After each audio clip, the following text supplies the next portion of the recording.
Hello there, my name is Apocalypse Hero, professional interstellar colonial developer. In Rimworld, and what's the most important thing to do when stranded on an unknown planet? Either establish capitalism or win capitalism. Therefore, welcome to statue mass production in Rimworld. Keep in mind that all of this is based off primarily vanilla Rimworld, as I don't own the DLC. And while I realized after my testing that many of the numbers I needed for my calculations were available online, I already produced figures via strenuous activity. Therefore, I will be using my numbers were available because try and stop me. First things first, which sculpture is the best to make? And that depends on what's being prioritized. If making the highest return margin on the resource input is priority, then small statues multiply the value of the ingredients by the highest amount. But if increasing the amount of silver generated per hour is priority, then the bigger the better, unless you are using a high value material, which I'll come back to in a minute. So large sculptures are typically best since they have a perfect mix of small and grand sculptures' qualities. So, what should the sculptures be made out of, and why is it wood?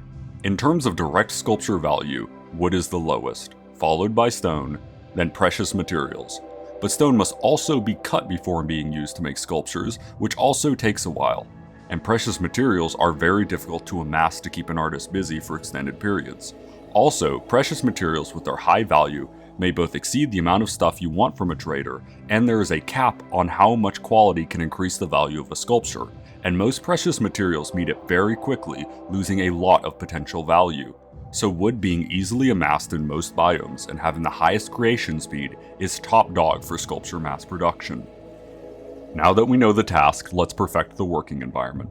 There needs to be a warehouse since sculpting outside comes with a penalty, the warehouse needs to be well lit since there is a darkness penalty, and the worker needs to be kept safe to avoid any damage that may result in reduced manipulation which would slow the sculpting.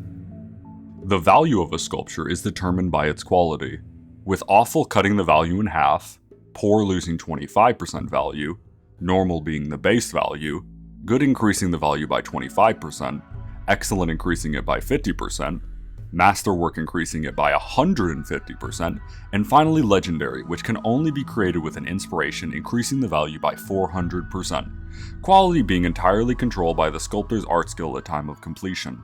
Unlike most tasks, the level of art only affects the quality of the sculptures produced, and not the speed they are produced. So let's take a quick look at some differing levels and the expected sculpture qualities. At level 0, the sculptor will be producing primarily awful sculptures with some poors and normals mixed in.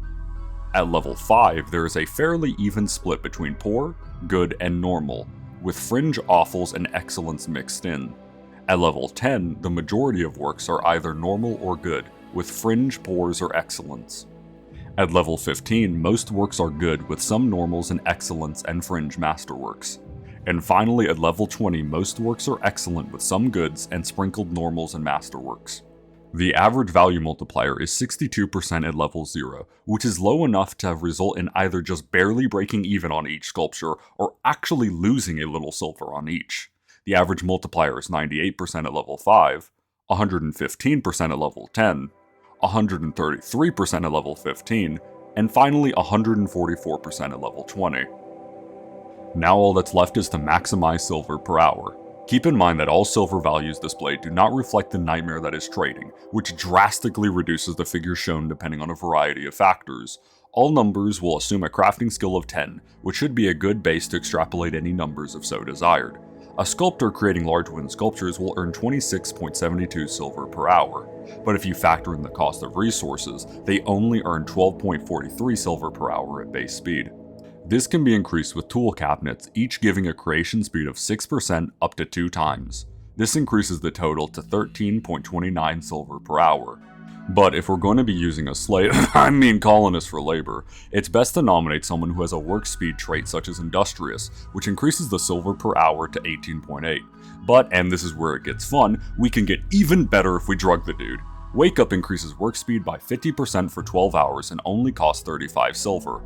On Wake Up, the silver per hour goes all the way to 25.67, which is about 7 more per hour than otherwise, paying for itself in around 5 hours, leaving 7 hours of profit.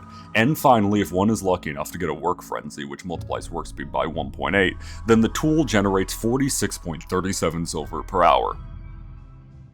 And if you take nothing else away from this, drugs.